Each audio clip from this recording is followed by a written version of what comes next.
For the past half dozen years, I have been thinking that I could successfully keep aquatic plants in a low-tech tank.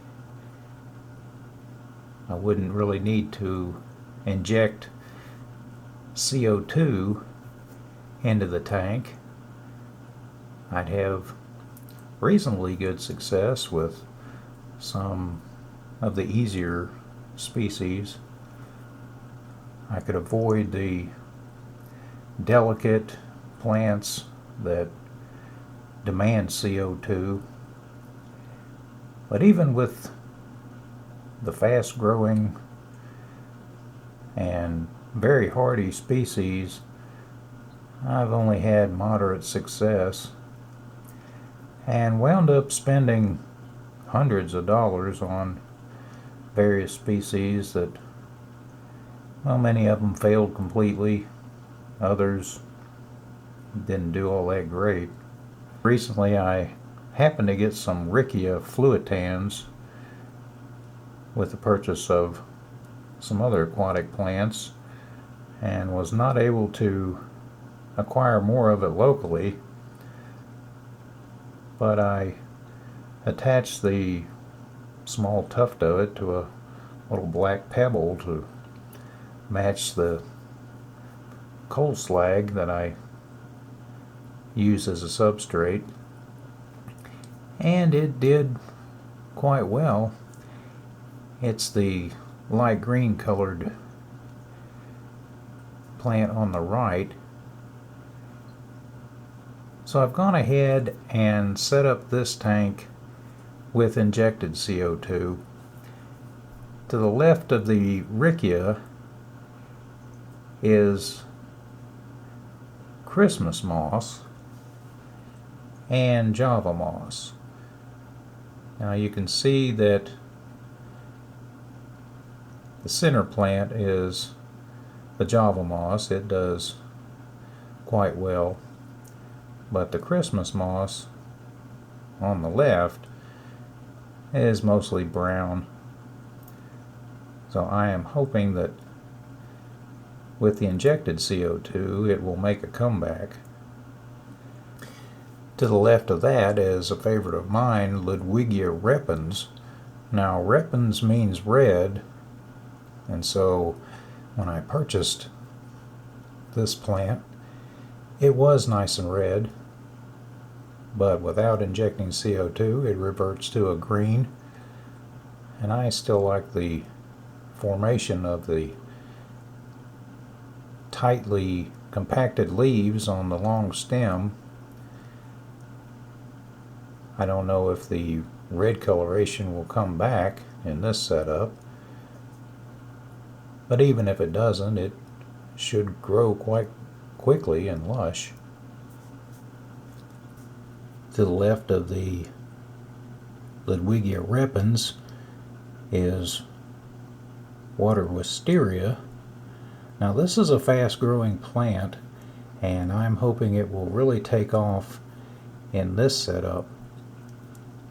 There are a few tall stems of Creeping Charlie, Creeping Jenny, and perhaps also some Bacopa caroliniana has a similar formation. Bacopa caroliniana will not tolerate 2 full days in alum solution, so it's been very difficult for me to get Bacopa without getting pest snails.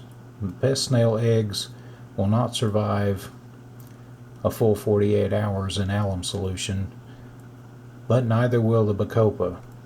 So I have a few sprigs of that in here, and I'm hoping it'll take off and I can propagate it. I have several nice Amazon sword plants in this setup.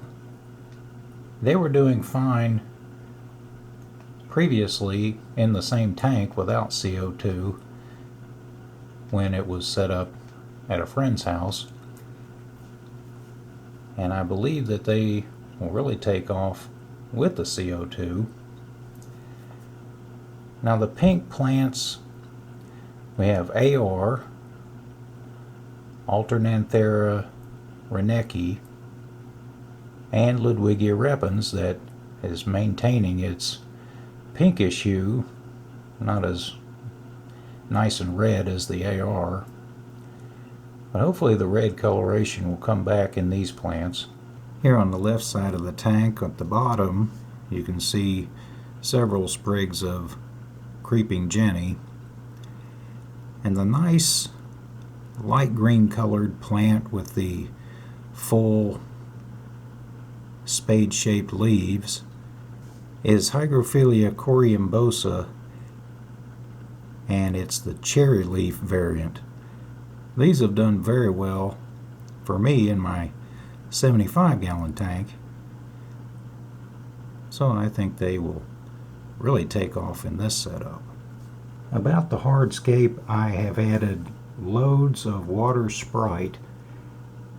Like water wisteria, this is a fast growing stem plant that tends to soak up the nutrients, but since this tank has plenty of compost beneath the coal slag, I don't believe that's going to be an issue, and hopefully the fast growing plants will outcompete algae for nutrients in the water column.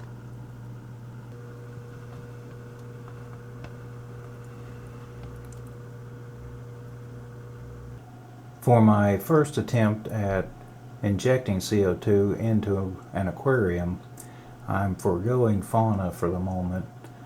I want to make sure that, first of all, ammonia, nitrate, and nitrite are at 0, and also keep a close look at the CO2 indicator.